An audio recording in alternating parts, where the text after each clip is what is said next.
Sackboy is back. Hex, I think you'll find it's now referred to as Sackperson. Oh, yes, sorry. Sackperson is back with some new friends for a bit of adorably creative platforming in LittleBigPlanet 3. And the world is made of energy, and the world is electricity, and the world is made of energy, and there's a lot inside of you, and there's a lot inside of me. This is the first LittleBigPlanet in the main series not made by the series creator, Media Molecule. Fellow UK developer Sumo Digital have taken the reins. Yes, but I think if you didn't know that, you probably wouldn't notice, to be honest. The series' trademark creativity and British charm are definitely still intact. Everything is tea tins and cheese and crackers, and of course Stephen Fry's familiar narration returns. Now, I know you're eager to get stuck into all this, but please remember the ethos of the Imagisphere. And he's now joined by his longtime real-life chum Hugh Laurie, who plays the main antagonist, Newton. Tonight, just before bedtime, all of Bunkum's nightmares become real. It's such a shame that there's no back and forth between the two. You've got one of the greatest comedy duos here. Together, let them riff a bit. Oh yeah, that would have been great. But anyway, this time around we find ourselves in the land of Bunkum, and before long, Newton tricks us into unleashing 3 evil titans into the world. So, to put them back in their place, we need to reawaken the heroes of the land Oddsock, Toggle, and Swoop. The structure is a little different this time, with all levels being discovered from within 3 hub worlds. Each hub has a few main missions and some side quests to discover. Once you complete the main missions in a hub, you'll awaken one of the heroes, which all play very differently to Sackperson's.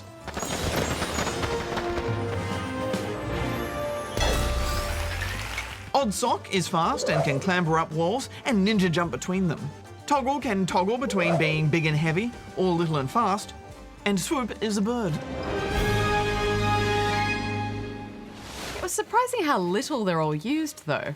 Essentially, they only get 1 level each throughout the campaign, although they can also be used to explore the hubs and have special challenges to do, and the final mission puts all of them together in one stage. But other than that, you're always Sackperson. Even when you're playing in co-op, you all have to be Sackpersons. Yeah, it's a bit of a missed opportunity, isn't it? I thought some of their levels were the best and they really helped mix up the gameplay. At least you can design new levels using them. Yeah, and they have made better use of some of those new toys as well. There's the Pumpinator, which can blow or suck things, Nana Pud won't wait if we dilly-dally. as well as things like the Hook Hat and Boost Boots. Most of the levels are cleverly designed around a specific tool and give them all a unique spin.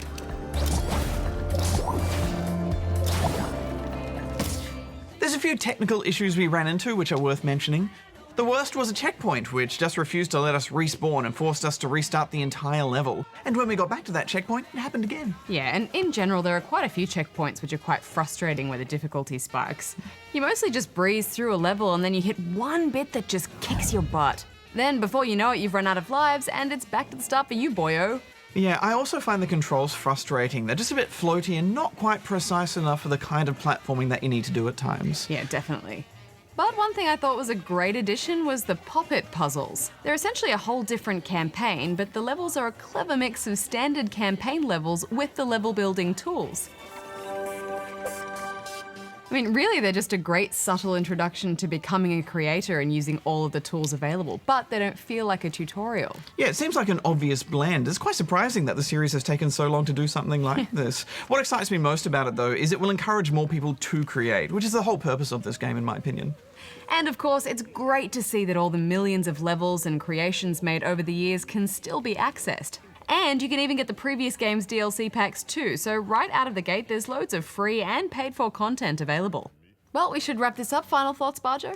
Well, this is still such a powerful creation tool, and that is impressive. It is more of the same, but that's not a bad thing. I'm giving it 7 out of 10. I'm still always swept up in the charm of it all, from the characters to the music. But yes, I just love how it embraces creativity and unleashes the creator in everyone, so I'm going to give it 8. And now it's time for another award.